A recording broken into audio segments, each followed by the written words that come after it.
ფილმის მთავარი გმირი სოფლიდან ჩამოსული მორცხვი გოგონაა, რომელიც ოცნებს.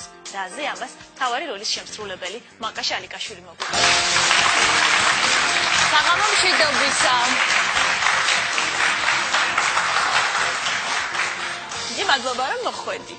დიდი მადლობა თქვენ. ფილმი ჯერ არ გამოსულა ფართო ეკრანზე.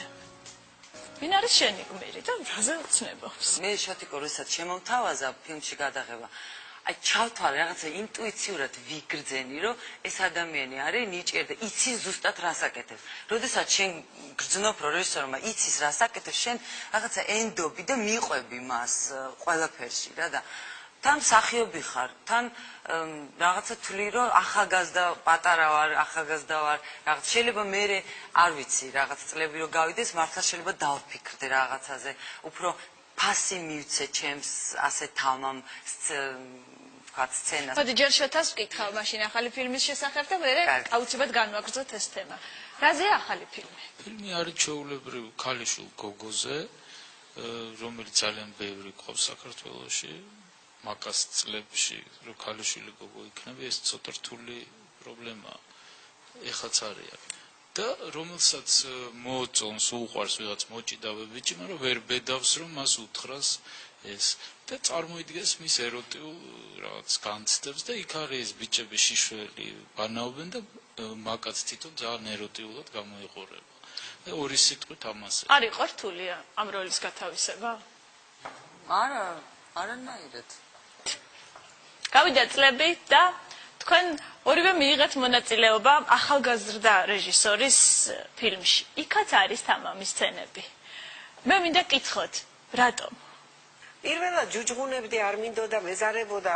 მე ნელა ნახე რომ ეს ბიჭი, ეს ყვაწვილი რაღაც ძალიან საინტერესოდ ხედავს და ახლა სულელი ხო არა ვარ კაცო. კარგად ხედავს, კარგად მიიღებს, რატომ უნდა უთხრა უარი? და არ იყო ერთგვარი რისკი. ერთ-ერთ სცენაში საკმაოდ ისეთი თამამი კოსტიუმი გაცვიათ. რბილად რომ ვთქვათ, ისე შილიფად ხართ ჩაცმული.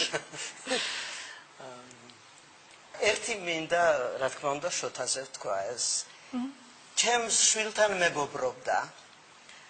და ერთ შენიერ დღესაც მოვიდა ჩემთან და მეუბნება, ქალბატონულია, ძალიან გთხოვთ, რომ ჩემთან ერთი როლი ითამაშოთ. აი ესეთი პატარა მოკლე მეტრაჟიანი.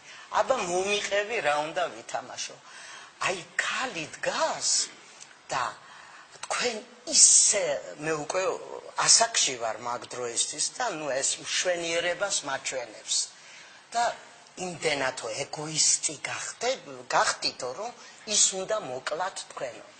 აი მე ამ როლში დავინახე, მართლა შოთა არ უარყოფს, რომ ეს იყო ჩემთვის მედეა.